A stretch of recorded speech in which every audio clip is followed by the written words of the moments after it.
Megastar Shakib খানের সাথে অভিনয় করতে আমার প্রিয়াঙ্কা চোপড়ার আত্মবিশ্বাস ভালো লাগে। তার যে ভালো গুণাবলী আমি তখন তার থেকে ইন্সপায়ার হই। রেগুলার এক্সারসাইজ করাটা প্রচণ্ড দরকার ফিট থাকার জন্য। আমি উদ্যোক্তা এবং মডেল। পাবলিক স্পিকিংয়ে আমার দুর্বলতা ছিল, আমি আমার ভুল থেকে শিখতে পেরেছি। আমি অত্যন্ত বেশি এক্সাইটেড, কারণ আমি আমার প্রিয় বাংলাদেশকে ইন্টারন্যাশনালি রিপ্রেজেন্ট করতে পারছি। প্রস্তুতি তো লাস্ট কিছুদিন যাবৎ খুবই প্রেশারে ছিলাম, বাট প্রেশারও দিন শেষে ভর্তি, কারণ আমি এখন finally I am the title holder of Miss Planet. আর তাছাড়া মেন্টালি প্রিপারেশন 2 বছর ধরে নিচ্ছি। আমি উদ্যোক্তা এবং মডেল। আমি যেহেতু এন্টারপ্রেনার, ওই কাজটা নিয়ে আমার ভবিষ্যতে প্ল্যান রয়েছে।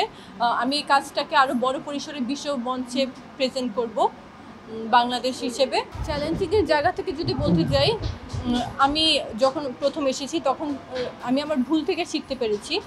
আমি যে ভুলগুলা করতাম, যেমন আমার পাবলিক স্পিকিংয়ে আমার দুর্বলতা ছিল, আস্তে আস্তে সময়ের সাথে সাথে আমার স্পিকিং স্কিলস আরও বেটার হয়েছে, আমার হাঁটা ভালো হয়েছে, আমার কথা বলা সব কিছু, নিজের অ্যাপিয়ারেন্স সব কিছু। কারণ আমি আমার সিনিয়রদের থেকে আমি সবসময় ইন্সপায়ার নিয়েছি, এবং আমার যে ভুলগুলো আছে ওগুলো আমি সবসময় ফোকাসে রেখেছি যে কিভাবে ভুলটাকে ঠিক করা যায়। ওই উৎসাহটা তো আসলে ওই স্টেজে থাকলেই আমি বোঝা যায়।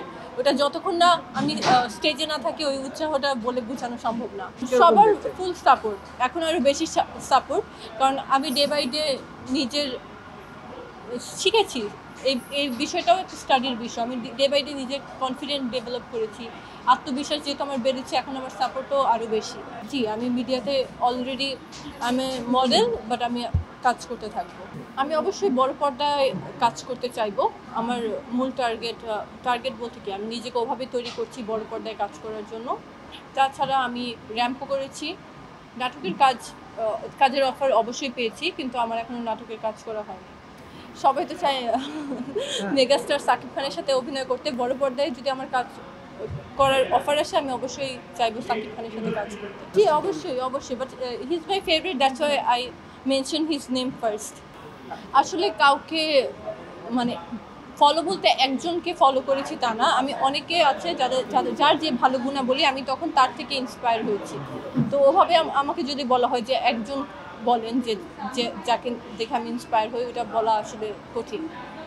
আমার প্রিয়াঙ্কা চোপড়ার আত্মবিশ্বাস ভালো লাগে। তার আত্মবিশ্বাস অনেক বেশি, সাহসী। আর সুস্মিতা সেনের যেটা বলবো, তার কথাবার্তা, তার যে চার্ম, আসলে রেগুলার এক্সারসাইজ করাটা প্রচণ্ড দরকার ফিট থাকার জন্য। কারণ যে মিডিয়ার যে প্রফেশনটা, ওটার জন্য আসলে ফিট থাকাটা বড় বিষয়। আর অবশ্যই ট্যালেন্ট তো আছেই, ট্যালেন্ট থাকা জরুরি। আর সর্বদা কিছু না কিছু মানুষ শিখে গ্র্যাজুয়ালি কাজ করতে করতে, তো অলওয়েজ স্টাডি করতে হয় মেন্টালি এই বিষয়গুলো নিয়ে।